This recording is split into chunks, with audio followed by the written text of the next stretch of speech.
लालू जी बहुत बढ़िया कहानी सुनाते थे सियार। इतिहास तय करेगा ना, अभी तो हम लोग यंग हैं, अभी तो काम कर रहे हैं। इतिहास तय करेगा कौन क्या आता नहीं होगा। बहरहाल उतना बड़ा आदमी नहीं हूँ, छोटा सा अदना सा कार्यकर्ता हूँ। हमारे बहुत सारे लोग को ये बड़ा आदमी कहलाने का शौक होता है, अपने आप साहेब कहलवाते हैं, तो वो शौक मुझे नहीं है। सरकार अभी चली जाए और राज्य का संरक्षण के पीछे से खत्म हो जाए तो एक सीटी बजाओगे नहीं बैठ के तो नजर नहीं आएगा कहीं 3-4 किलोमीटर। ये समझ में आ गया, लेकिन बोला देखो तुम्हारे जात का एक राष्ट्रपति बना दिया ना, तुम्हारे जात का कैबिनेट मिनिस्टर बना दिया ना।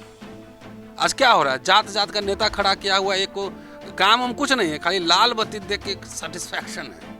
हमारे जात का बंगला है और लाल बत्ती है, चर्निंग हो रहा है। लेकिन इसको समेटना, इसको कंसोलिडेट करना लीडर का काम, समझ रहे हैं? तो लीडर किस हद तक इसको कंसोलिडेट करते हैं और उनको पूरा अपना अहंकार भी छोड़ना होगा। जहाँ जहाँ गए हैं तो भारत की यूनिक था जाति की व्यवस्था, लेकिन चूंकि ग्लोबल वर्ल्ड में हर जगह लोग गए हैं तो जाति लेके गए हैं, जातीय संस्कार लेके गए हैं, तो now it has become a global problem. Delhi university के historian, political scientist, political analyst और शोषित वंचित समाज की आवाज़ प्रोफेसर रतन लाल है। मैं इनको भारत का नोम चोम्स्की कहता हूँ। बस फ़र्क इतना है कि नोम चोम्स्की उस श्वेत समाज से आते हैं जो सरकार से सवाल तो पूछते थे अमेरिका में, लेकिन वो ब्लैक कम्युनिटी के लिए बात नहीं करते थे। लेकिन प्रोफेसर रतन लाल उस कम्युनिटी से आते हैं जो भारत में हाशिए पर है, शोषित है, वंचित है। तो रतन लाल जी के कंधों पर दोनों जिम्मेदारी है, बहुजन समाज के लड़ाई की भी, अधिकारों की भी, और सरकार से सवाल भी पूछते हैं। नतीजा आप सबको पता है, क्या क्या उन्होंने झेला है, क्या क्या उन्होंने उठाया है। लेकिन जो राजनीतिक सामाजिक परिवर्तन अब दिख रहा है, क्या पिछले 10 साल से तो मैं जान रहा हूँ, जो पूरी जो कल्चरल हेजमनी के खिलाफ, सोशल हेजमनी के खिलाफ लड़ाई चल रही थी, क्या वो अपने मुकाम पर पहुँचने वाली है या वक्त लगेगा, यही समझने की कोशिश करेंगे। हम आपको ये भी बताएंगे कि क्या जो कोल्ड वार है, जो शीत युद्ध चल रहा है, बाम सेफ वर्सेस रतन लाल, उसका क्या होगा। लेकिन सबसे पहले शुरुआत कैसे देख रहे हैं आप, जो पहले राजेंद्र पाल गौतम, फिर चंद्रशेखर राय, उसके बाद स्वामी प्रसाद मौर्य, क्या अखिलेश यादव, तेजस्वी यादव, जो हम लोग बात करते थे कि हम लोग को हेडलाइनर कहा जाता था, अब इन लोगों को लग गया है कि वोट जो है वो जाति के आधार पर मिलता है और सवर्ण इनको वोट नहीं करेगा। शुक्रिया शंभू। और सबसे पहले आपने चोम्स्की साहब का नाम लिया तो ये बड़ी तुलना है, और मैं एक छोटा अदना, उतना बड़ा आदमी नहीं हूँ, छोटा सा अदना सा एक रिसर्चर हूँ और एक्टिविस्ट। चोम्स्की भी सरकार से सवाल पूछते हैं, आप तो दोनों काम कर रहे हैं, सामाजिक आंदोलन भी चला रहे हैं और सरकार से भी सवाल पूछ रहे हैं। ये इतिहास तय करेगा ना, अभी तो हम लोग यंग हैं, अभी तो काम कर रहे हैं। इतिहास तय करेगा कौन क्या था नहीं था। बहरहाल उतना बड़ा आदमी नहीं हूँ, छोटा सा अदना सा कार्यकर्ता हूँ। हमारे बहुत सारे लोग को ये बड़ा आदमी कहलाने का शौक होता है, अपने आप साहेब कहलवाते हैं, तो वो शौक मुझे नहीं है। मैं हर समय इतिहास का छात्र ही कहता हूँ और एक सिंपल एक्टिविस्ट कहता हूँ। देखिए, सपोर्ट होना और सपोर्ट को वोट में तब्दील करना, ये बड़ा मुश्किल काम है। थोड़ा बहुत चुनाव को भी समझता हूँ, और जो अभी हो रहा है ये भावना आहत जो गैंग है, उसमें हम भी थे, मतलब हमारी भी गिरफ्तारी हुई। अब तो बिहार के एजुकेशन मिनिस्टर ने कहा, लेकिन वहाँ पॉलिटिकल क्लास ने भी मोर्चा संभाल लिया।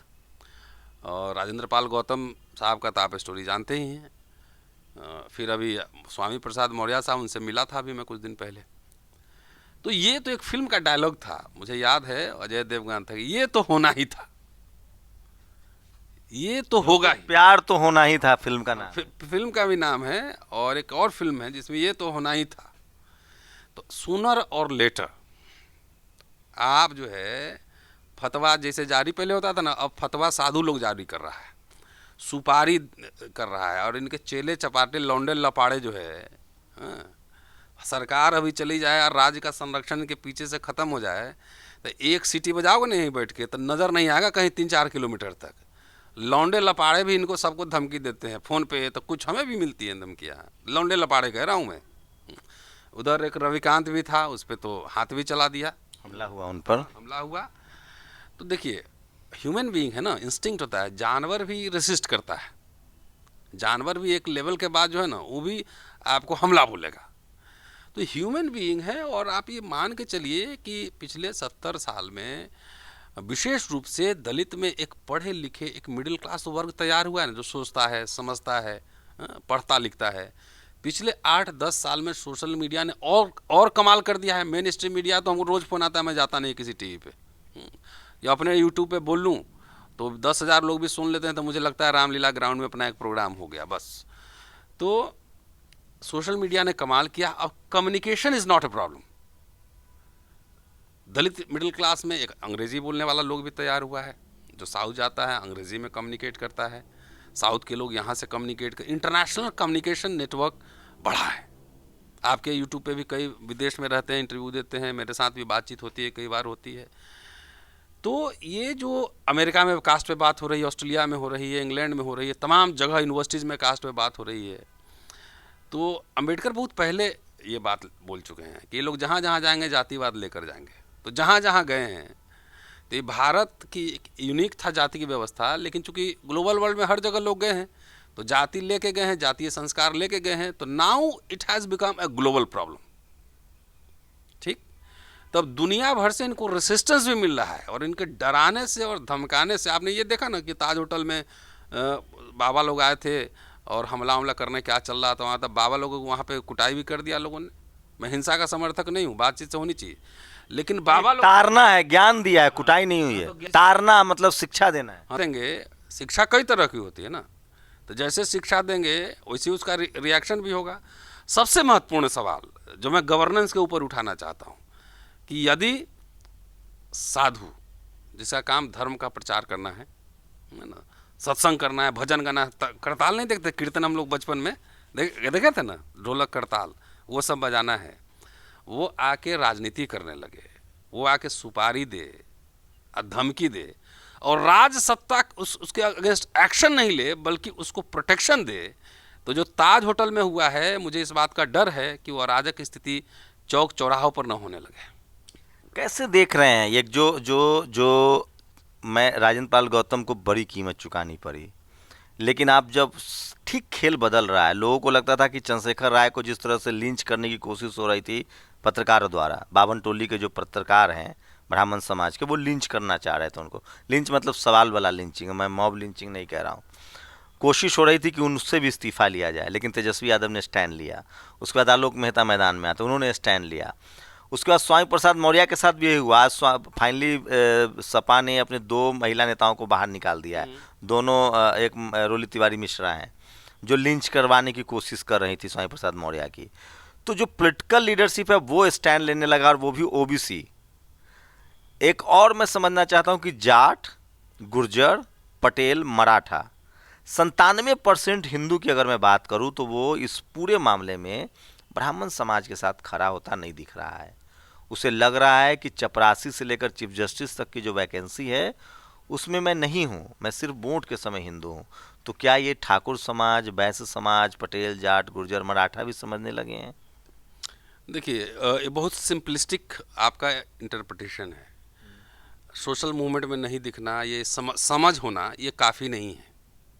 ठीक है, वोट का पैटर्न अलग होता है। आप जो कह रहे हैं ये समस्या आज की थोड़ी है। ये समस्या तो शतपथ ब्राह्मण में जाएंगे, आज 2600 साल पहले के किताबों में जाएंगे तो वहाँ भी लिखा हुआ है कि ब्राह्मण और क्षत्रिय में झगड़ा है, टेंशन है, लेकिन उनको विषमता कहा गया है, ईटर ऑफ द पीपल कहा गया है कि तुम लोग शासक समूह हो, कि आपसी झगड़ा को अंदर निपटा लो। अगर तुमको लोगों पर शासन करना है तो तुम्हें एकता बनाए रखना होगा। तो इसलिए मैं तो अभी भी मेरा ये स्टैंड पहले से कायम है, और अभी भी कह रहा हूँ कि अपर कास्ट जो है ना, उसका चाहे जो कुछ हो जाए, घी कहाँ गिरा, दाले में गिरा। दलित पिछड़ा को हक मिलेगा ना, तब उसको दिक्कत है, उसका हक भले खा जाए। आप देखिए सारा प्राइवेटाइजेशन हो गया, मेरे गेट पे जाइए, चौकीदार सब सारे अपर कास्ट हैं। अगर सरकारी नौकरी रहती तो उसको 50,000 तनख्वाह मिलता, अभी 12,000 मिलता है, 12 घंटा काम करता है। कहीं उसको सवाल है, उसको लगता है कि यहाँ पे कोई SC ST OBC ना आ जाए। नहीं, लेकिन मैं लगातार सोशल मीडिया में देख रहा हूँ जाट गुर्जर जो हैं वो वही सवाल पूछ रहे हैं कि भैया हम जज नहीं है सुप्रीम कोर्ट में। ठाकुर पूछ रहे हैं कि 34 में से एक भी ठाकुर जज नहीं है। ये बात सही है, थोड़ी आज पहली बार है, ये तो बहुत सदियों से नहीं है। तो सवाल है कि ये वोट में कन्वर्ट होगा।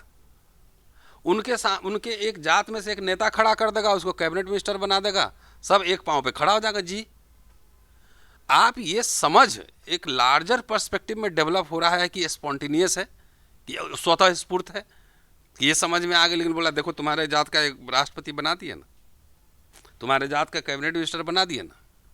आज क्या हो रहा है, जात जात का नेता खड़ा किया हुआ, एक को काम हम कुछ नहीं है, खाली लाल बत्ती देख के एक सेटिस्फैक्शन है, हमारे जात का बंगला है और लाल बत्ती है। क्या इस मिथ का जो क्रिएशन है, एक नेता बनाओ और जमात को पीटो, इस मिथ के क्रिएशन को समाज और नेता समझ रहा है? ये समझना पड़ेगा। तो आप अखिलेश यादव और तेजस्वी यादव के ताज़ा जो बयान है, जिसमें वो साफ साफ कह रहे हैं कि ये ऊंच नीच भेदभाव नहीं चलेगा। नहीं तो पहले तो 10 साल पहले तो इसकी कल्पना नहीं की जा सकती थी, कोई तुलसी दुबे पर सवाल उठा दे, रामचरितमानस पर सवाल उठा दे। बिहार में तो उठता रहा है, बिहार में उठता रहा है। और जहाँ तक मुझे ध्यान है कि मुलायम सिंह यादव, जो लेट मुलायम सिंह यादव, जो अखिलेश जी के पिताजी, मुझे नहीं लगता कि वो यज्ञ और कर्मकांड मंदिर में मैंने कभी नहीं देखा। रामस्वरूप वर्मा, राम सोनीलाल पटेल। अब अखिलेश जी की कौन सी ऐसी मजबूरी है, किसने उनके कान में मंत्र फूंक दिया कि भाला लेके या फरसा लेके या गदा लेके घूमोगे तो वोट आएगा? ये तो उनका कन्फ्यूजन है ना। जो लोग इनको कन्विंस किया, उनके घर के लोग भी इनको वोट देते हों कि नहीं देते होंगे इसकी गारंटी नहीं है। जो उनके प्रवक्ता हैं, जो जिनको निकाला गया है, उनके घर के लोग भी समाजवादी पार्टी को वोट देता हुआ कि नहीं देता हुआ मुझे डाउट है 100%। तो ये गलत फूंक दिया गया ना।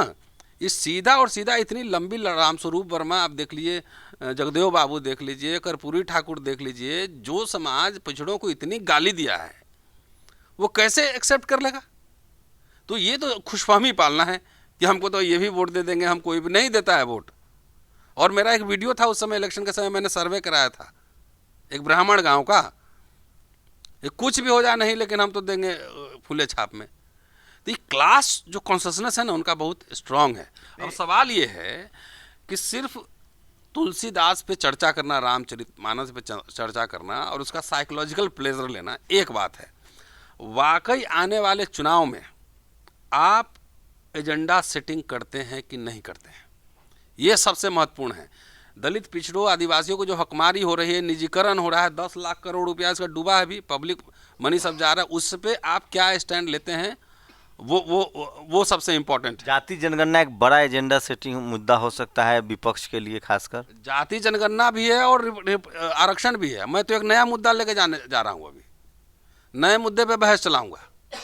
और वो मुद्दा जानते हैं, वो आप सुने नहीं होंगे अभी, और हो सकता है आप ही के चैनल के माध्यम से पहली बार जाए, कि जो 10% जो सुदामा कोटा है ना, इकोनॉमिक वीकर सेक्शन की बात है, हाँ, उसमें भी जैसे शेड्यूल कास्ट में भी हरियाणा में बांटे हुए हैं ना एनेक्चर ए और बी, ये EWS भी जो है ना बंटना चाहिए। 2.5% ब्राह्मण को मिलना चाहिए और 7.5% बाकी को मिलना चाहिए। अब तो लागू हो चुका है, तो EWS का भी बंटवारा होना चाहिए।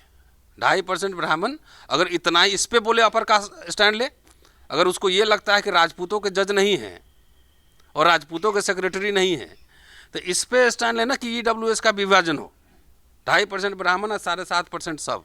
इस पर क्यों नहीं बहस होती है? क्रीमी लेयर सिर्फ OBC में क्यों, क्रीमी लेयर दलित में क्यों? ये जो 10% रिजर्वेशन है, 8 लाख कोई गरीब का ही नहीं है, गरीब तो 200 रुपया कमाता है रोज, तो उसमें भी विभाजन करो ना, 2.5% ब्राह्मण का, बाकी सबका। अनरिजर्व कैटेगरी के लोग आपको अभी भी लगता है कि पॉलिटिकली वो एक जगह वोट करेंगे?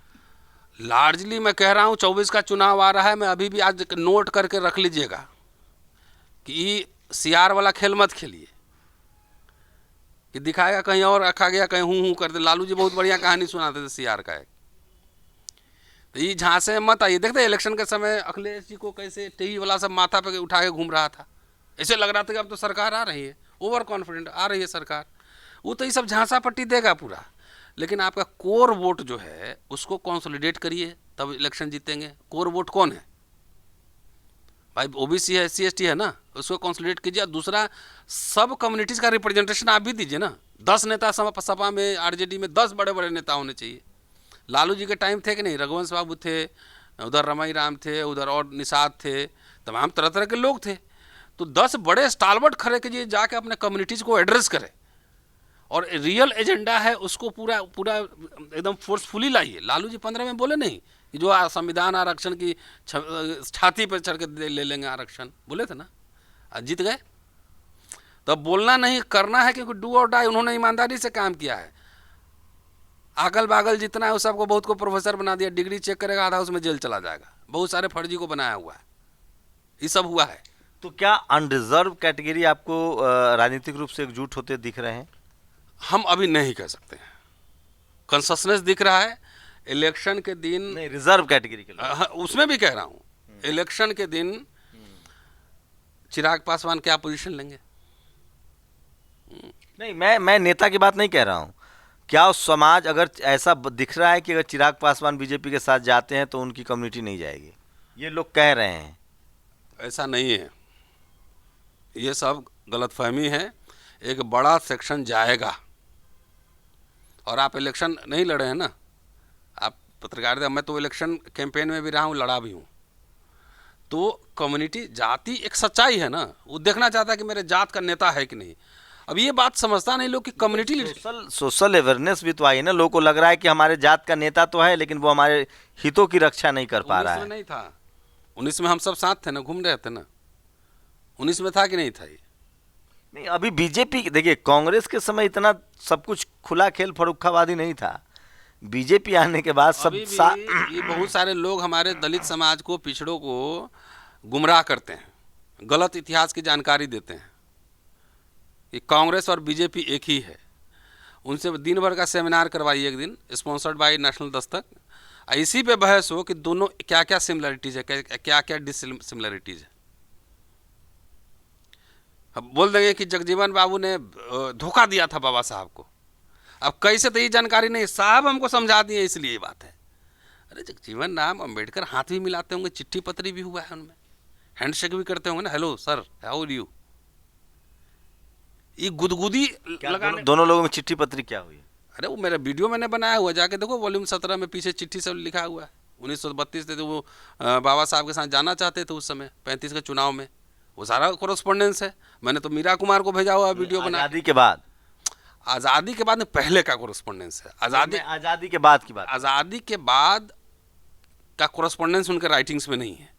लेकिन कोई रिसर्चर अगर चाहे तो पार्लियामेंट में जाके उठाए, वहाँ चाहे नेहरू मेमोरियल लाइब्रेरी में होगा, वहाँ जाके अगर डॉक्यूमेंट फाइल खंगाल लें तो उनके बीच कोरस्पोंडेंस कुछ ना कुछ मिलेगा जरूर। अच्छा, ये जो अभी जो 2 ब्राह्मण फैमिली की महिलाएं जो आग लगने से ये हो गई हैं, तो कह रहे हैं कि ब्राह्मण समाज बहुत नाराज है बीजेपी से। वो सोशली नाराज है, वो वोट के तौर पे नाराज नहीं होगा। एक बात बताइए, जगन्नाथ मिश्रा का नाम सुने हैं और उनके भाई का नाम सुने हैं क्या?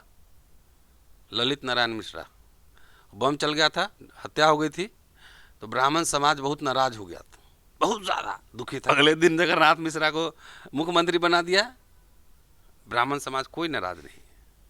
विकास दुबे इनकाउंटर हुआ था ना, ब्राह्मण समाज बहुत नाराज था, बहुत ज़्यादा। अब वोट किसको दिया? अरे वो बहुत चतुर क्लास है ना सर, क्लास कॉन्शसनेस से बहुत पहले, क्लास कॉन्शसनेस के टर्म्स में आप नहीं समझते हैं। एक हो गया हुले हुले, तो दलित बैकवर्ड हुले हुले करने लगता है। अरे बहुत चतुर है वो, शंभू कुमार सिंह को कुर्सी पे बैठना नहीं देखना चाहता है। मेरी बात समझे कि नहीं समझे? कितना खराब लगता होगा इन लोग को अंदर अंदर। सोचिए जब मायावती वहाँ मुख्यमंत्री बन के ऐसे पाँव पे पाँव रख के सीएम हाउस में बैठती होंगी, या अखिलेश यादव ऐसे बैठते होंगे, मनोविज्ञान समझिए जरा सा, कितना अंदर से कचोटता होगा, खराब लगता होगा। लेकिन वो लोग तो कह रहे हैं कि हम जातिवाद के खिलाफ हैं। कौन? जिन्होंने जाति बनाई। नहीं ना, ऐसा है जाति, ये एक नया खेल चल रहा है। सवाल याद आ गया, मोहन भागवत कह रहे थे पंडितों ने जाति बनाई, ब्राह्मण सब नाराज हो गए। वो कह रहे हैं कि पंडित मतलब ज्ञानी, ब्राह्मण नहीं। देखो ऐसा है, ये सब डिबेट में मैं पढ़ता नहीं। एक तो मैं एक जाति में पैदा हुआ हूँ, लेकिन आप मेरे साथ इतने वर्षों से हैं, जाति पाति हम मानते नहीं, ठीक। तो ये उन्मूलन का कार्यक्रम भी हम नहीं चला रहे हैं, हमारे उन्मूलन करने से नहीं होगा। तो वो नहीं मानते थे, एक काम करें, जाति उन्मूलन आंदोलन वही चलावे ना, मोहन भागवत चलावे, क्यों नहीं चलाते हैं? तो चला रहे समरसता अभियान। नहीं, समरसता अलग है ना, हम समानता चाहते हैं। पहले आप लोग आरक्षण छोड़िए ना, SC ST OBC के लोग आरक्षण छोड़े, फिर जातियां खत्म हो जाएगी। पहले ब्राह्मण आरक्षण छोड़े ना, अब आरक्षण में तो सब है। 10% कौन ऐसा जात है जो भारत में आरक्षण में नहीं? पहले ये बताओ मुझे, कोई ऐसा जात मुझे बताओ जो आरक्षण में नहीं है। तो आरक्षण खत्म कर देना चाहिए। क्यों खत्म करना चाहिए? खत्म तो कर ही रहा है, वैसे बोल रहा है बड़ी बड़ी बात, मैं बाबा साहब का चेला हूँ। लेकिन धीरे जो प्राइवेटाइजेशन हो रहा है वो क्या हो रहा है? प्राइवेटाइजेशन आरक्षण खत्म करने की ही तो प्रक्रिया है। जो इतने अंबेडकर, जवाहरलाल नेहरू, फिर इंदिरा गांधी, फिर राजीव गांधी, जो मिलके जो इंस्टीट्यूशन सब बनाए हैं, यूनिवर्सिटी। आप अच्छा, आपको उम्मीद थी, मैं भूल गया वो कहना, आपने एक ट्वीट, एक पोस्ट किया, उसके बाद आप जेल गए, आप पर धार्मिक भावना आहत होने का आरोप लगा। उसके बाद अब लगातार धार्मिक भावनाएं आहत हो रही हैं, चाहे चंद्रशेखर पर कहा गया, चंद्रशेखर राय हों या समय प्रसाद मौर्य हों, राजेंद्र पाल गौतम हों, और अब सारे लोग लिख रहे हैं, अब तो पोस्टर लग रहे हैं कि भैया ये जो जातिगत चौपाइयाँ हैं उसको हटाया जाए। तो इसको कैसे देख रहे हैं? ये सोशल चेंजेस के बाद ही तो आरएसएस ने 100 साल काम किया, मुसलमानों के खिलाफ नफरत भरा, हिंदू एकजुटता की बात फैलाई गई, जबकि किसी भी धर्म ग्रंथ में, किसी भी वैदिक धर्म ग्रंथ में, चाहे वो संस्कृत में हो चाहे अवधि में हो, उसमें कहीं हिंदू शब्द नहीं लिखा हुआ है। लेकिन उन्होंने कैंपेन चलाया, हिंदू हिंदू एकजुट हो, राजनीति में भी है। सोशल जो टर्नआउट है उसको आप पॉलिटिकल टर्नआउट क्यों नहीं समझ पा रहे हैं? सोशल टर्नआउट के बाद ही तो पॉलिटिकल टर्नआउट होता है। ये पहला स्टेज है। मैंने पहले कहा कि सपोर्ट को वोट में कन्वर्ट करना एक मुश्किल काम है, उसके लिए कॉन्स्टेंटली एफर्ट्स लगाने होते हैं। अच्छा आदमी, शंभू बहुत अच्छा आदमी है, लेकिन इलेक्शन के तो वोट, मैं तो इलेक्शन में था वहाँ पे पिछले लोकसभा में, सिद्दीकी साहब के इलेक्शन में, तो पान के दुकान में बैठ कर पान खा रहा था। हमने पूछा एक बाबा से, बैकवर्ड कम्युनिटी के ही थे पान के दुकान वाले, कि तेजस्वी इज ए यंग मैन और बड़ा डायनेमिक है, अच्छा काम भी करेगा, तो क्यों नहीं उसको वोट दीजिए। तो हम बोला नहीं, बात तो सही है, तेजस्वी यंग है, सब कुछ अच्छा है, लेकिन वोट देंगे मोदी जी को। तो जो सपोर्ट है उसको वोट में कन्वर्ट करने के लिए एक ऑर्गेनाइजेशन चाहिए, टॉप टू बॉटम, कि बूथ लेवल तक आपका आदमी रहे, कि जो सपोर्टर है उसको हर समय कन्विंस करता रहे। पहले समझिए बात, हर समय उसे एक लगे कि हाँ आसपास मेरे प्रेशर है। ये हवा में एक बार बोले, हवा में उड़ गए फुट से, और सपोर्टर आपको वोट देगा नहीं, भूल जाता है। तो इसलिए ऑर्गेनाइजेशनल स्ट्रक्चर को जब स्ट्रांग रखते हैं, जैसे हमारे दिल्ली यूनिवर्सिटी टीचर्स का होता है इलेक्शन, तो जो पार्टी वाले लोग हैं, एक एक कॉलेज में, एक एक डिपार्टमेंट में एक एक आदमी उसका ऑर्गेनाइजेशन के लेवल पर काम करता रहता है। और ये बीजेपी आरएसएस से सीखना चाहिए। एक समूह है आरएसएस बीजेपी का, अभी सब आपको झगड़ा दिख रहा है ना। इलेक्शन के दिन आप आइए, एक महीना पहले जेपी नड्डा ने कह दिया कि कोई भी धर्म पर बात नहीं करेगा, हिंदू राष्ट्र की बात नहीं करेगा। आज जेपी नड्डा ने कहा कि हिंदू राष्ट्र नहीं बोलना है। क्या ये उनको डर सताने लगा है कि कम से कम जो बहुसंख्यक आबादी है हिंदू, वो ये ऐसे है, ऐसे हिंदू राष्ट्र, वो तो सही बोले, हिंदू राष्ट्र तो होना ही नहीं है, वो तो होना है जनेऊ राष्ट्र होना है, ब्रह्म राष्ट्र होना है। हिंदू तो कोई मामला ही नहीं है। सुप्रीम को चाहे तो गोलवलकर भी लिखेंगे, हाँ हिंदू का कोई परिभाषा नहीं हो सकती है। तो ये बनना है जनेऊ, एकदम ब्रह्म राष्ट्र बनना है। तो ठीक बोल रहे हैं कि अब हिंदू छोड़ दो, अब सेकुलर संविधान का इस्तेमाल करके जो कैसे ब्रह्म राष्ट्र बनाना है, ये कलाकारी उनमें है। तो ये जो प्रेशर, देखिए बेसिक बात है, 7-8 साल में जो सोशल मीडिया ने जो काम किया है, जो एक्टिविस्ट सब इमर्ज करके आए हैं, चाहे आप हों, चाहे दिलीप मंडल हों, चाहे बहुत सारे और लोग सब काम, हम लोग पत्रकार हैं बस। नहीं तो पत्रकार भी तो एक्टिविस्ट ही होता है ना। गोदी मीडिया तो कह रहा है हम सरकार के साथ है, तो आप सरकार के खिलाफ अगर बोलते तो कहने में शर्म क्यों आती है? नहीं, हम किसी के खिलाफ नहीं हैं, हम भारत के साथ हैं, भारत के साथ, भारत के संविधान के साथ। अरे तो आलोचना समीक्षा तो भारत की सेना के साथ है, किसी सरकार के साथ है न खिलाफ है, जनता के साथ है, सेना के साथ है, भारत के साथ है, संविधान के साथ। डर लग गया क्या? नहीं, डर किससे डरना है? पत्रकार जो ओरिजिनल पत्रकार कौन होता है? जो सरकार से सवाल पूछे, सरकार से डरे नहीं, सवाल पूछे। हाँ। तो जो सवाल पूछेगा तो अर्बन नक्सल, आपने बोला था किसके साथ हैं। तो सरकार, सवाल पूछने का मतलब सरकार की समीक्षा करना भी होता है ना, हाँ, उसकी आलोचना करना भी होता है। हाँ, बिल्कुल। तो वो ऐसे लोग इमर्ज करके आए हैं जो लगातार सवाल खड़े कर रहे हैं। तो उससे जो है ना सोशल चर्निंग बहुत तेज़ी से हुआ है, ख़ास तौर से हिंदी पट्टी में। मैं ये मानता हूँ कि हम लोग छोटे मोटे एक्टिविस्ट हैं, तो हमने देखा है गांव-गांव में क्या इम्पैक्ट गया है सोशल मीडिया के माध्यम से। तो ये कोई दावा न ठोके कि हम ये परिवर्तन ला रहे हैं, हम एक क्रांति कर रहे हैं। तो 10, 20, 50 एक्टिविस्ट लोग जो इंडिविजुअल एफर्ट से पढ़ पढ़ के सोच के बोल रहा है, लिख रहा है, अपना रिस्क ले रहा है, तमाम खतरे उठा रहे हैं। तब न उसके पास संसाधन है, न संगठन है, फिर भी इंडिविजुअल भी तो उसके भी अधिकार हैं, बोल सकता है ना। अब थोड़े ही कि नोम चोम्स्की का नाम लिए तो उस संगठन में जाएगा, पार्टी में रहेगा तभी बोलेगा। स्कॉलर इंटेलेक्चुअल का काम, रिसर्चर का काम बोलना, पढ़ना, लिखना होता है, समीक्षा करना होता है। तो मुझे जो आपने सवाल जो शुरू किया था उसका जवाब यही है, सोशल चर्निंग हो रहा है, लेकिन इसको समेटना, इसको कंसोलिडेट करना लीडर का काम है, समझ रहे हैं। तो लीडर किस हद तक इसको कंसोलिडेट करते हैं, और उनको पूरा अपना अहंकार भी छोड़ना होगा, है ना। मासेज को कनेक्ट करना होगा, मासेज के इश्यूज को लेकर सड़कों पे आना होगा, आवाज़ देनी होगी, ट्विटर फेसबुक से बाहर निकलना पड़ेगा, सड़कों पे आना पड़ेगा। जब इंडिविजुअल आप हम नहीं डर रहे हैं तो लीडर्स को डरने की क्या जरूरत। उनके साथ करोड़ों लोग का पूरा समर्थन है, उनके पास संसाधन है, राज सत्ता उन्हीं को भोगना है, हमें थोड़ी भोगना है। तो उनको अब एजेंडा सेटिंग करनी चाहिए, और एप्रोप्रिएट टाइम है, लोकसभा चुनाव की तैयारी अब शुरू हो गई है। एक आखिरी सवाल, बहस एक अलग मुद्दा है। आपको बहुजन समाज का एक प्रतीक माना जाता है, इंटेलेक्चुअल हैं, प्रोफेसर हैं। लोग कह रहे हैं कि दोनों लोग के आपसी टकराहट से समाज का नुकसान हो रहा है। अजीब हाल है। बाम से किसका संगठन में नहीं जानता मैं, मुझे ये पता है कि कांशीराम जी ने बाम से बनाया था, ठीक, और ये कर्मचारियों का संगठन है, ठीक, जिसका मिशन पे बैक टू द सोसाइटी के मिशन के तहत उन्होंने बनाया था। समाज का नुकसान मेरे से हुआ है नहीं, आप दोनों लोग के कोल्ड वॉर से। मेरा कोई किसी से वॉर ही नहीं है। मैं तो एक रिसर्चर हूँ, समीक्षक हूँ, मैं समीक्षा करता हूँ। मैं किसी को गाली गलौज देता हूँ क्या? हाँ? मैं तो समीक्षा करूँगा ना, जैसे बीजेपी है, आरएसएस, तो उसकी समीक्षा नहीं करता। तो एक रिसर्चर, एक एक्टिविस्ट समीक्षा नहीं करेगा कि सिर्फ एक ही का करूँगा, तुम्हारा नहीं करूँगा, आपकी मोडस ऑपरेंडी क्या है इस पर नहीं बोलूँगा मैं।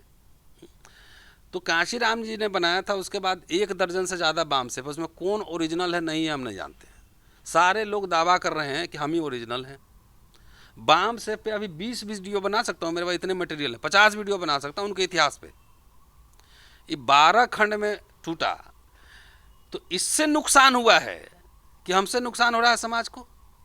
हम कोई संगठन चला रहे हैं, कोई किसी से चंदा ले रहे हैं, कोई हम इलेक्शन लड़वा रहे हैं, पार्टी बना रहे हैं, क्या बना रहे हैं। हमारी दिक्कत यहाँ पर है कि आप अगर पत्रकार हैं तो आपको कैमरा हैंडल करने आता है ना, माइक हैंडल करने आता है। जो जिस सब्जेक्ट का आदमी हो ना, उसको वही काम करना चाहिए, ठीक। अगर आप जो है इतिहासकार नहीं है तो इतिहास में हाथ मत डालिए, ना तो हाथ जल जाएंगे आपके। इतिहास में लेयर्स होते हैं। तो आप संगठन चलाइए, समाज जागरूकता कीजिए, सब कुछ कीजिए। उनसे पूछिए जिनका नाम लिया, मैं तो नाम भी किसी का नहीं लेता, कि बहन जी पे भी हम लोगों ने कई समीक्षा की है, कई टिप्पणी की है, लेकिन पॉलिटिकल टिप्पणी होता है। कभी अपशब्दों का इस्तेमाल किया? गांधी और अंबेडकर में जितने गहरे मतभेद थे और जितना डॉक्टर अंबेडकर ने लिखा, कांग्रेस एंड गांधी, उतना दुनिया के इतिहास में किसी ने नहीं लिखा होगा। ये कभी अंबेडकर ने अपशब्द का इस्तेमाल किया गांधी के खिलाफ? कभी कहीं बता दे मुझे किसी पेज पर। लेकिन जो इंसान ये कहे कि ये आधा नंगा है, इसको थोड़ा और नंगा करना है, गांधी के समाधि पर हम बुलडोजर, तो बुलडोजर की भाषा कहाँ की भाषा है? बुलडोजर चलवा देंगे, ये एरोगेंस कहाँ से आ रहा है? इतिहासकार है वो। 1932 के बाद सिलेबस नहीं बढ़ा के, जब नहीं जानते हैं तो इतिहास में हाथ मत डालिए, नहीं तो दिक्कत होगी। आखिर 32 के बाद डॉक्टर अंबेडकर संविधान सभा में जाते हैं ना, किसी दलित के रिकमेंडेशन पे गए थे, कैबिनेट में शामिल होते हैं ना, कॉन्स्टिट्यूट ड्राफ्ट कमेटी के बनते हैं ना, चेयरमैन बनते हैं कि नहीं बनते हैं? वो क्यों जाते हैं वहाँ पे? तो आप सारा क्रेडिट कांग्रेस को दे रहे हैं? नहीं, हम इतिहास के छात्र होने के नाते मैं समीक्षा कर रहा हूँ। हमारे लोगों को ना गुदगुदी वाला भाषण में बहुत मजा आता है। तो आप सारा क्रेडिट गांधी को दे रहे हैं? नहीं, अजीब हाल है। तुम भी एकदम लग रहा है कि उसी तरह के ट्रेनिंग से आए हो। मैं कह रहा हूँ गांधी अंबेडकर के संबंधों की समीक्षा कर रहा हूँ। और अंबेडकर क्या करते थे? अंग्रेजों पे प्रेशर बिल्डअप करते थे और उसमें से अपने लोगों के लिए डिस्काउंट लेते थे, अधिकार लेते थे। मतलब गांधी कांग्रेस पे प्रेशर बिल्डअप करते थे और उनसे जो आलोचना होती थी, आखिर कांग्रेस रखा ना मिनिस्ट्री में, तो तब ना अंबेडकर रिजर्वेशन का प्रोविजन कर पाए, सब कुछ कर पाए उसमें। और तुम उसको कुछ नहीं, सब खाली गाली देते रहो। बीजेपी तुम्हारा दोस्त है ना, तो 70 साल में अगर जो भी जिस भी दलित को थोड़ा सा बुद्धि होगा, जो कोट पहनो ना, कोट जींस, बीजेपी उतार देगी। जब नंगा हो जाएगा ना तब क्रांति करना, पेट वेट पिचक जाएगा। कोई भी कॉमन सेंस वाला दलित होगा या ट्राइब होगा, उसको ये सोचेगा ना कि 70 साल में जितने सरकारी संस्था बने उसकी वजह से एक मिडिल क्लास तैयार हुआ है, उसको नौकरियां मिली। ये सोचेगा कि नहीं सोचेगा? यूनिवर्सिटीज बने हैं, आईआईटीज बने हैं, पीएसयूज बने हैं, बैंक का नेशनलाइजेशन हुआ है। अब बीजेपी उसको बेच रही है, तो बीजेपी से तुमको मोहब्बत इतना क्यों है? तुम्हारा सारा आर्गुमेंट जा रहा है बीजेपी आरएसएस के पक्ष में जा रहा है। ये मैं सवाल समीक्षा खड़े कर रहा हूं। आपको अगर निजीकरण हो रहा है तो आपने संसद क्यों नहीं घेरा? कर्मचारियों का जो इतना संगठन है, पहले अपना कर्मचारी का नौकरी तो बचा नहीं पा रहे हो, निजीकरण होता है उसका नुकसान किसको होगा? पहले ये बताओ। उन्हीं के बच्चों को होगा ना। तो निजीकरण तो रोक नहीं पा रहे हो, तो कभी कहते हो मैं तो हमारा काम सामाजिक आंदोलन करना है, तो कभी करो ब्राह्मण चले जाओ, कभी देश का हुक्मरान बनना है। तो गुदगुदी वाला भाषण हमारे समाज को अच्छा लगता है। मेरे किसी से कोई व्यक्तिगत लड़ाई नहीं है। अगर जिनको बहस करना हो आए मैदान में, किताब लेकर आए, कथा कहानी नहीं कि ऐसा कहा था, कहाँ कहा था, किताब लेकर आओ, बताओ कहाँ कहा था। और मैं दलित समाज को, भले मेरा समाज मुझे गाली दे, मेरी बात सुने ना सुने, लेकिन उनको जितने ही संगठनबाज, एक और है उस संतरा का छिलका उधर नागपुर में, तो दलित सब लोटा छाप खटिया छाप पार्टी बनाता है। सारे दलित संगठन मिल जाओ, सारे पार्टी मिलके हुक्मरान बन सकते हो इस देश का? हैं? तो 500-200 वोट जो काट रहे हो, कभी मायावती को गाली दो, मायावती को हमने कभी, हम लोग अपशब्द का इस्तेमाल किए कभी? तो हमको कह रहे हो, तुम जाके पूछो, इन लोग से पूछो कि अभी कोई अगर यूपी में बीजेपी को हरा सकता है, कौन हरा सकता है? पहले ये बताओ मुझे। कोई बहुजन अलायंस हरा सकता, वही अखिलेश और मायावती, और कौन हरा सकता है? अगर बिहार में कोई हरा सकता है बीजेपी को, कौन हरा सकता है? नीतीश, जेडीयू, कांग्रेस, आरजेडी गठबंधन ही हरा सकता है ना। और कोई हरा सकता है? बताओ मुझे, मैं नौकरी रिजाइन कर दूंगा। तो तुम जाके वहां लड़ रहे हो, सबको गाली दे रहे हो, वहां पे चुनाव लड़वा रहे हो, तुम बांट रहे हो, किसके इशारे पे कर रहे हो? ये सवाल मैं पूछता हूं। मैं तो पार्टी बना के नहीं जा रहा हूं ना किसी को कमजोर करने। पूरा एनर्जी लगाए हुए हो कि हम भाषण सुनते हैं कुछ कुछ का कि ब्राह्मण 3.5% है, वो विदेशी हैं। तो ये बाबा साहब के खिलाफ बोल रहे हो, उनके पक्ष में बोल रहे हो? पहले ये बताओ। बाबा साहब ने देश विदेश का थ्योरी को तो नकारा है, तो खुद तिलक लेके आए। फिर तो वो जो है, ये आप कह रहे हो बाबा साहब ने सिटीजनशिप डिसाइड कर दिया। बाबा साहब के जीवन का लड़ाई क्या था? समता, समानता, बराबरी, रिप्रेजेंटेशन। क्यों कह रहे थे कि विदेश जाओ? तो ये जो मूल निवासी, ये वनवासी, विदेश जाओ, तो दलित समाज का भी फोकस किस पे होना चाहिए? उसके बच्चों को पढ़ाई पर, उसके नौकरी पर, उसकी शिक्षा पर होना चाहिए। ये सारा एनर्जी, सारा संसाधन लेके ब्राह्मण विदेश भेजने पे लगा हुआ। जैसे इलेक्शन के समय कहती है ना आरएसएस, अरे भाई दलित भाई लोग, मुसलमान लोग पाकिस्तान जाएगा आप, और तो उसका पूरा नवाब साहब का बंगला और ज़मीन सब आप ही को मिलने वाला है। इसको काउंटर, जब वो इस तरह से अफवाह फैलाए करते हैं, तो इसका तो काउंटर अफवाह से तो कितना मुसलमान को भेजा? वो तो सरकार चला रहा है ना 10 साल से। कितना तो गुदगुदी लगता है दलित भाई लोग को। उसी तरह ये भी कह रहा है कि तो सारा एनर्जी जो है लगा रहा है कहाँ पे? वहाँ भेजने पे। यहाँ एजुकेशन खत्म, रोजगार खत्म, सब खत्म, बराबरी नहीं, पिटाई हो रही है। अभी एक बम्बई में लड़का आईआईटी का सुसाइड किया है या मर्डर हुआ, जो कुछ भी है, कई तरह के वर्जन आ रहे हैं। तो कैसे भेज दोगे ब्राह्मण? आरएसएस, बीजेपी 10 साल में एक मुसलमान को पाकिस्तान नहीं भेज पाई। ये दलित संगठन ये कहने के लिए है पूरा SC ST OBC माइनॉरिटी। उसमें बताओ तो ट्राइबल कितने प्रेसिडेंट बने हैं, मुसलमान कितने प्रेसिडेंट? अब मुसलमान कैसे मूल निवासी हुआ भाई? जो मंच में 6 फीट का मुसलमान गोरा चिट्टा दाढ़ी वाला बैठता है, कैसे मूल निवासी है भाई? कोई 200 साल पहले आया, कोई 500 साल पहले आया, कोई दो, ऐसी माइग्रेशन होते रहा ना वर्ल्ड वाइड। तो अमूर्त में, हवा में तुम लड़ाई छिड़े हुए हो। हम लोग लड़ाई रहे हैं कि यूनिवर्सिटी प्राइवेटाइज हो रहा है ना, सरकारी नौकरियां खत्म हो रही, और तुम खाली नारे दे रहे हो। तो दलित समाज को नारों से विचारों में लाना इमाम साहब के कंट्रीब्यूशन को आप इनकार नहीं कर सकते। लोगों के अंदर सोशली रिफॉर्म, सोशली जो नहीं, सवाल है, समाज शास्त्र का छात्र समीक्षा नहीं करेगा? समीक्षा करेगा कि नहीं? धार्मिक कर्मकांड से निकालना हो लोगों को, उसमें हमको तुम्हारे घर में कोई बाम से का आदमी गया था तुमको निकालने? हम तो नहीं देखे, मेरे गांव में कभी गया होगा। कितने दिन जाता है बताओ मुझे, तुम देखे हो? तुम्हारे गाँव हाजीपुर में है? देखो तो कर्मचारी को पहले तो सीक्रेट मीटिंग होता था। सुन लो मेरी बात, अभी स्ट्रैटेजी बाहर नहीं जाना है तो सीक्रेट मीटिंग हुआ तो उसमें से क्या होगा भाई? आइडिया कैसे जाएगा? आपके शाखाएं होनी चाहिए, स्कूल होने चाहिए, मंडल स्तर पर। आरएसएस कैसे काम करता है? प्रचारक है यहाँ गांव में, तो यहाँ पन्ना प्रमुख है, तो यहाँ सरस्वती शिशु मंदिर है, तो यहाँ अखबार का ऑफिस है, तो यहाँ है ना। पूछो जरा कितने स्कूल खुले हैं, ब्लॉक स्तर पर क्या संगठन है? ये समीक्षा नहीं होगी, पूछा नहीं जाएगा, खाली भाषण। भाषण ही मेरा शासन है। आप दिशा देंगे, दिशा आपके सवाल नहीं उठेंगे। दूसरी बात इसलिए भी कि समाज में एक दलित समाज का ही एक पढ़ा लिखा तबका, उसी के पास संसाधन है, पैसा उसी के पास है कुछ देने के लिए। सारा संसाधन जब इन्हीं संगठनों में जा रहा है तो उस संसाधन का हो क्या रहा है? तो कोई इतिहासकार अगर चाहेगा तो आर्टिकल लिखेगा उस पर। तो आप क्या बोलें कि आप मत लिखिए, आप संगठन बना के दिखाइए। आप माइक हाथ में पकड़े हुए हैं तो माइक पे कुछ बोलिएगा तो आपको कहा जाए कि आप जाइए माइक बना के दिखाइए। मोबाइल फोन हाथ में रखे हुए हैं, जो मोबाइल बनाया होगा मोबाइल थोड़ी बेच रहा है। तो संगठन भी बन जाएगा। लेकिन पहले तो मैं अभी भी कह रहा हूं कि जितने घटक हैं बड़े बड़े, ये सब एक मंच पर आ जाएं और अच्छे से पढ़ाई लिखाई करके समाज को सही दिशा दिखाएं। नहीं तो इनकी चुनौती भी हम स्वीकार करेंगे। इतिहास के टीचर हम हैं, इतिहास पढ़ते हम। 8वीं क्लास का आदमी, 8वीं में पढ़ाने वाला आदमी जाके इतिहास पढ़ाएगा समाज को? नहीं। और इसी में खुश है नारा देने में, सांपनाथ नागनाथ कैसे है बताओ जरा, चलो बहस करो इस पर। राजनीति में एनिमी नंबर 1 एनिमी नंबर 2 होता है कि नहीं होता है? इतना भी जिस समाज को बुद्धि नहीं हुआ, पढ़ा लिखा आदमी सब जो है इतना गुमराह कर दिया है समाज को,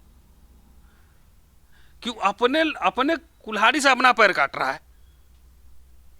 अभी जितना प्राइवेटाइज हो जाएगा सब, ओएनजीसी और तेल पेट्रोल और ठेका जो मिल रहा है सबको, गैस बांटने में, पेट्रोल पंप में, सब जब खत्म हो जाएगा ना, तो ये जितना भाषणबाज मिडिल क्लास है ना, जितना हुले हुले कर रहा है, उनके कह दीजिएगा जाकर कि 10 साल बाद उनकी बेटी की शादी के लिए लड़का नहीं मिलेगा, नौकरी नहीं रहेगा, कुछ रहेगा तो क्या करेंगे? लड़क ब्याह नहीं होगा।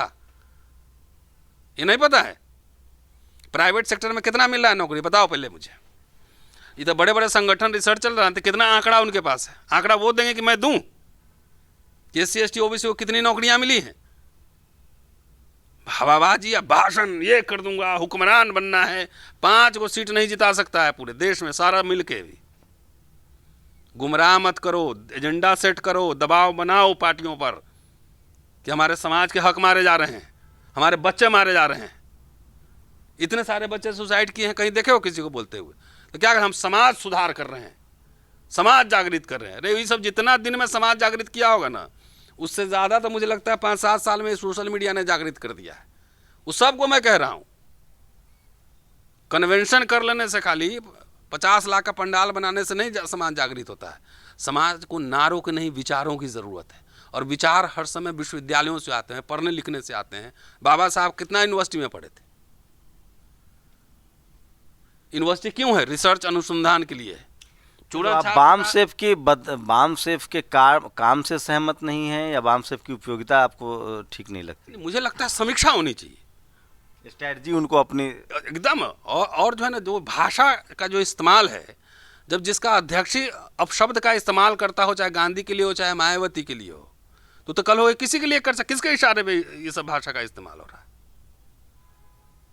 अम्बेडकर कितना पढ़े हो पहले ये बताओ? अब कितना फूले पढ़े हो? जब बहस ही होगा तो खुल के होगा ना फिर। और आप अभी तक जो है ना पूरा एनर्जी कहाँ लगाए हो? निजीकरण। हर 4 दिन पे 4 आदमी खड़ा होकर मोहल्ला में भारत बंद हो रहा है। अरे मजाक बना लियो क्या यार? कांग्रेस की तो हिम्मत ही नहीं अभी भारत बंद करने की। नेशनल पार्टी है ना, कर देगी भारत बंद कांग्रेस। तो दलित समाज को ये सब लोग जितना भाषण देके, गोली पानी देके जितना गुमराह कर रहा है, वो मैं आपको वचन देता हूं कि मैं एंटीडोट दूंगा। गांव में स्कूल है, अंग्रेजी में एक स्कूल है। जिसको अंग्रेजी नहीं आया वो सर्वाइव नहीं करेगा, ये नहीं पता है। तो ये भी तो है ना कि सारा काम जो बामसेफ से ही आप क्यों उम्मीद रख रहे हैं, और भी वो उनका वो संगठन है वो जो किसी से कोई उम्मीद नहीं रखना है। अगर आप दावा कर रहे हैं तो आपकी समीक्षा होगी। हम दावा कर रहे हैं कि हम देश बदल देंगे, हम ये कर देंगे, वो कर देंगे, हम कर रहे हैं, लेकिन इतिहास में हाथ डालेंगे तो इतिहास में आपकी समीक्षा होगी। दावा कर हम किसी से उम्मीद नहीं कर रहे हैं, आप ही ना लोगों को उम्मीद जगा रहे हैं। आशा कौन दे रहे हैं कि ये कर देंगे, वो कर देंगे। और दूसरा, समाज से जो है ना आप संसाधन बटोर रहे हैं, नहीं बटोर रहे हैं। हाँ ना, अपने घर से चल रहा है सब। कूपन बढ़ता है कि नहीं बढ़ता है? तो इस समाज के लोगों को पूछना चाहिए कि कूपन जो आया था वो पैसे गए तो कहाँ गए। एक आध स्कूल भारत में कहीं खोला है बढ़िया सा डीपीएस टाइप का? दलित समाज ने, मिडिल क्लास ने इतने चंदे दिए हैं। एक बाम से हटाओ ना यार, बाम से 12 हुए, किसी का नाम लोगे, किसका नाम लोगे? बहुत सारे और हजारों लाखों संगठन है, जितना चंदा दिया है ना उतना में तो एक द्वीप खरीद के दलित लोग अपना देश बना लिया रहता। तो आपका कहने का मतलब जितने बहुजन एक्टिविस्ट हैं वो सब कटघरे में हैं, सवालों के घेरे में है, वो सब चंदाखोर हैं। जो सवाल ऐसा है, बहुजन एक्टिविस्ट नहीं कह रहा हूँ। आप चंदा लेते हैं? अभी तक तो मुझे जरूरत मैं लेता हूँ, मैं लेता हूँ, मेरी जानकारी नहीं। तो जो चंदा देगा तो आके बोलेगा ना, टीवी पे बोलेगा कि हमने दिया है। हमारे व्यक्तिगत फ्रेंड्स होंगे जो मेरी मदद करते होंगे। कभी कूपन काटा है मैंने, पर्चा देखा है? हम एक्टिविस्टों को नहीं घर कर रहे हैं। जो गालीबाज, धंधाबाज, चंदाबाज है उससे तो आ जाओ भैया, सवाल तेरे से, तू ही ले रहा है भैया पैसा, और तू गलत इतिहास भी पढ़ा रहा है लोगों को। अभी मैंने एक वीडियो में सुना कि बोला कि वैश्य कौन है, तो वैश्य सिर्फ मारवाड़ी है, वो वैश्य है। अब ये इतिहास हमारे समाज को पढ़ा रहा है। मारवाड़ी जो है उसकी उत्पत्ति मारवाड़ शब्द से हुई है, 10वीं शताब्दी के बाद आया है। ये पढ़ा रहा है कि ऋग्वेद का वैश्य वही है। तो समाज को हम ऐसे लोगों के हाथ में गुमराह होने के लिए छोड़ दें या उन पर सवाल उठाएं, ये सबसे महत्वपूर्ण प्रश्न है। चलिए, इस पूरे बातचीत को आप पर्सनल ग्रीवांसेज के तौर पे मत लीजिए। हिस्टोरियन है भी नहीं शंभू। ये देखिए, अगर आप देखिए, हम तो एक नौकरी पेशा आदमी है ना, और अपने रिस्क पे काम करते हैं। आप तो लाखों लाख के संगठन है, करोड़ों चंदे हैं। तो एक इतिहासकार जब इतिहास लिखेगा बाम सेव का, तो इतिहास में आप रोक नहीं सकते हैं ना। गांधी पर रिसर्च करने किसी को रोक सकते हैं, अंबेडकर पर रिसर्च किसी को रोक सकते हैं, कांशीराम पर रिसर्च करने के लिए किसी को रोक सकते हैं। तो कांशीराम के बनाए संगठन पे कोई रिसर्च करेगा तो उसकी समीक्षा भी करेगा, और समीक्षा से अगर डर रहे हो, अगर गाली गलौज कर रहे हो, तो समझ लो जल्दी और पोल खोल होने वाली है। शुक्रिया। तो पूरी बातचीत पर आप अपनी प्रतिक्रिया जोड़ दीजिए। शंभू कुमार सिंह, नेशनल दस्तक, दिल्ली। नेशनल दस्तक की आपसे गुजारिश है कि अगर इसको बचाना चाहते हैं तो नेशनल दस्तक को सब्सक्राइब करने के लिए रेड कलर के सब्सक्राइब बटन को दबाएं, फिर बेल आइकन की घंटी दबाएं। नेशनल दस्तक को बचाने के लिए बहुत जरूरी है कि हर खबर को शेयर करें, लाइक करें, कमेंट जरूर करें।